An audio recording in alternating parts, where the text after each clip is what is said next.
এ কে সর্দার? তোর ফুফা?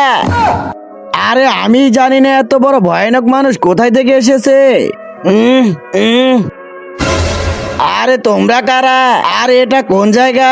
এইটা লিলিপুট, আমি এখানকার সর্দার। এই বান এত সহজে খুলতে পারবে না। আরে শালারা, আরে এ তো খুলে ফেলেছে। ভাগো সর্দার এখান থেকে। আরে দাঁড়াও দাঁড়াও, এ আমাদের উপকারে আসতে পারে। এই বড় মানুষ, আমাদের লিলিপুটে অনেক বড় দানব থাকে যে আমাদের প্রজাদের খেয়ে ফেলে। ওকে মেরে আমাদের বাঁচাও, খিদে লেগেছে, খাবার দাও। ওই দেখো এসে পড়েছে দানব, তোমরা দ্বারা ওর ব্যবস্থা করতেছি। কিন্তু তার আগে তুমি কি টাকাকে বেশি ভালোবাসো নাকি মা বাবাকে? যদি আমার মতো মা বাবা হয়ে থাকে তাহলে ভিডিওটি একটি লাইক করে চ্যানেলটি অবশ্যই সাবস্ক্রাইব করবা। আর লাইক সাবস্ক্রাইব না করলে আমি বুঝে নেবো তুমি মা বাবাকে একটু ভালোবাসো না। ইয়ে মারো মারো মারো। ইয়ে